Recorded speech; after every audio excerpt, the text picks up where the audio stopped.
Baysa ni Manong Melchor, manipod barangay Lubong Banggit, kadidi apektaran ti apit na guboy ti sakit ti pagay, kalpasan ti bagyo, iti napalapas sa tawen. Datoy ngamin bagyo sir, kasunod mo tin nagay sakit ti pagay, so ko na nga green leaf hopper, brown leaf hopper, iso ti pagkuhan ti tongro nga kung kunada. Jay hepakter ko naalak lang ti kabuan na ke 27 sako laong. Dayay dati sir, nakaalnak ti 80. Pagyamanan na, na-enroll ti crop insurance, ken nag-claim ti perdisyon.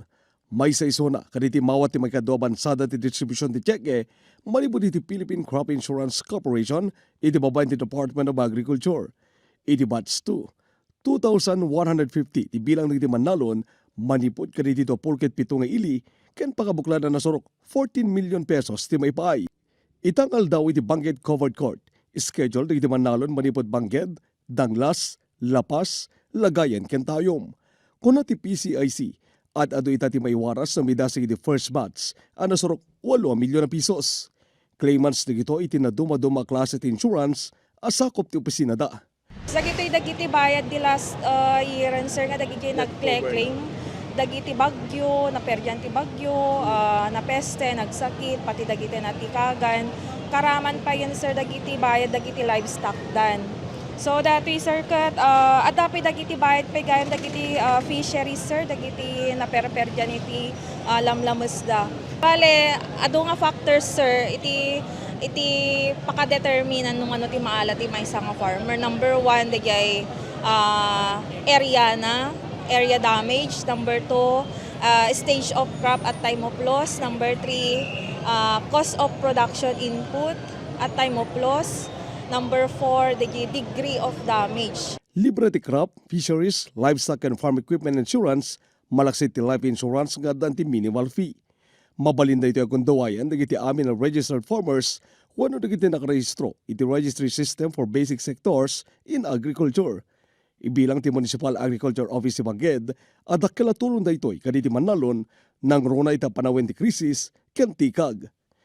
Time limit nga maitid gaputa makita tayo ti time tatak at magmagda dito crisis nga naapektaran ti crisis iti fuel ket makita tayo nga ngimato dagitoy agricultural inputs tayo kas iti bugaso launay sir dakkel ti ngimatuan na ketakkel nga tulong daytoy nga financial cash assistance nga maala ti farmers tayo ta isupay nga igatang da kadagitoy fertilizer ta mapasungad matten datoy wet season nga panagmumula tayo iti pagay. Isukat yo inoy banag yo nga insikidan para iti pinagtalo nyo.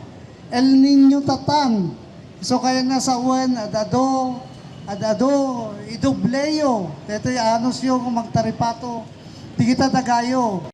Napalaos si panagyaman dagiti claimants kas ken ni Manong Roberto nga mawat ti nasurok 15,000 pesos. Dakkel ti pukaw ni panagmula ni pagay iti nasurok 2 hektarya daga iti paset na tilagayan gubay ti bagyo. Dakkel sir nga gundaway dito sa pagkaran ti bugbugaso sir.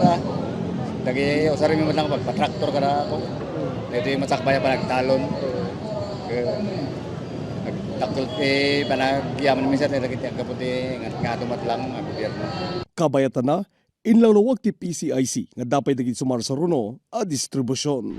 So dati sir dagiti agdamdamag nga farmers tayo nga awan piti naawa na namnamaanda nga at dati sumaruno nga batch lalo launay sir na awan piti natanggap da nga denial letter da.